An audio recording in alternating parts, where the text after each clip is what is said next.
Brad Koplinski. Thank you. Thanks, Scott. Thanks for coming out. And Scott, thank you for informing me about this very serious issue. As you mentioned, the Lieutenant Governor is the head of the Marcellus Shale Commission, which does advise the Governor. It put forth the original plans for how we're going to handle natural gas drilling in the state, and I think they've screwed it up. I always talk about how New York has a moratorium, and I think it's because they're looking to see how we screw it up down here. And we've screwed it up, folks. You know, not only does the millions of dollars in contributions, which have led to the fact that we don't have a severance tax, and the impact fee with the drilling is not enough. We've got to move further than that if this is going to exist in our Commonwealth. And that's the thing. We have a Commonwealth here, folks, and we forget that. We're lucky. We're not a state. We have a Commonwealth, and we've got to act like it. One of the issues, obviously, is the moratorium concern.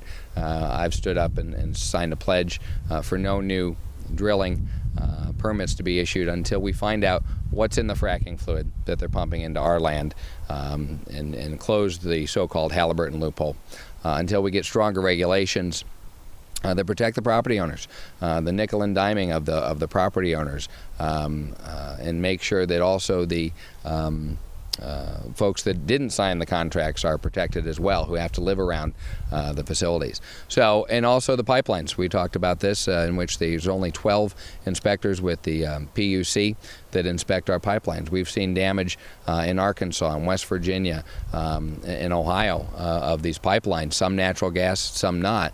But the amount of pressure that's coming through these pipelines is absolutely tremendous. We've got to make sure that that is regulated and protected. And then, of course, a severance tax. We've got to make sure that that is initiated if this is going to continue within our Commonwealth. We're here today primarily because of the nuisance is way too light of a word for the plant that we have here, the Chapin Station dehydration plant. You know, we've heard multiple incidents, I believe 12 since it's opened in the fall of 2012, and it is a extremely high rate for a plant like this. It is an aberration. Normally you can press go on these sort of plants and you know, it sort of takes care of itself. We understand, but this one certainly is a concern, not just in general, the general welfare of the community, but for the people who live extremely close. We've seen the health concerns, rashes, obviously sleepless nights, things of that nature, but there's a quality of life that needs to be maintained here, and a quality of life that the people that live here did not sign up for when this plant was put into place. And that is a very serious concern. And we've got to make sure that the DEP makes sure that this plant, one, is regulated and make sure that it is running properly, that the health, safety, and welfare concerns of the people that live here are respected and constantly checked up on. And they need to really be held to account, because too many times we've seen this industry in particular go in, make promises, and say things that, you know, are half-truths at best most of the time. That certain chemicals won't be put into the atmosphere, that certain practices won't be put into place, and yet they are.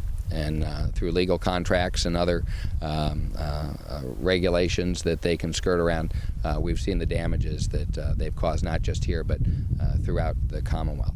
So this is also a warning and concern to localities about Act 13 that was put into place, which was overthrown and overturned by the courts, thankfully and gratefully, for localities to stand up and say that they don't want plants like this in their community. If they believe that it's important for the health, safety, and welfare of their residents, that they not put these in their communities, and now they have the ability to do that. So this is sort of an awareness as well, to let municipalities realize that they do have the power to push back on not just the natural gas industry, but other industries that could come in and affect their residents and their health, safety, and welfare. Be happy to take any questions that you might have. So when you signed the moratorium statement, so you're saying that you will uphold any future permits, basically? Is that what it is? Yes. So Further development? any further development, any future permits that would come in to play until we get the regulations that again protect the property owners, that go to the health safety concerns on the pipelines and issues. I've taken it further. I think my pledge, I've taken a further pledge for myself until we find out what's in the fracking fluid as well. And so that, I think, is absolutely key. The traditional pledge is until we have stronger regulations and a severance tax. But I want to take it further and have to talk about the fracking fluid. Now, the EPA, as you may have read, is now actually looking at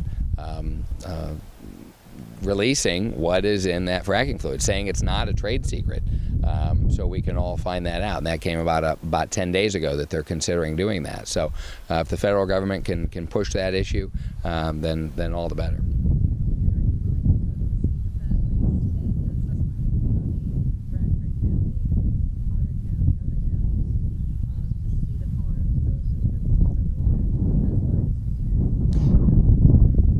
Sure, no, absolutely. And we've been up, what's the town? Forks. We were at Tammy Mang's house in Forksville. Franklin Forks, I apologize. And yeah, no, we went through and saw her struggle, in which they promised her a water buffalo and then they were going to take it away. And you know, she's got goats and other animals and the other concerns that the drilling caused there. So no, of course, absolutely. I'll be happy to go to those counties and talk with those folks. But we think it's absolutely vital, and it's an issue that's been ignored by too many people running for not just governor and lieutenant governor, but state reps, state senator, county commissioners. They all see this boon coming in, and they are not looking at the effects that is affecting the way of life, not just of individual residents, but these towns that are building up, you know, that are boom towns, which very easily could become bust towns. And the lack of respect that a lot of folks in the industry and the workers are having for the way of life in the communities as well. So, I've not, no. Yes. Yeah, no, absolutely, no, let's talk, absolutely. It's it all comes together, and you know, you said that it's not necessarily the wells and the drills coming in, it's the compressor stations that really sort of have to make you worry and be concerned. So I'd like to see more about that. Yeah. Thank you. Okay. Thank you, folks. Appreciate the time. Thank you for coming. Yeah, sure.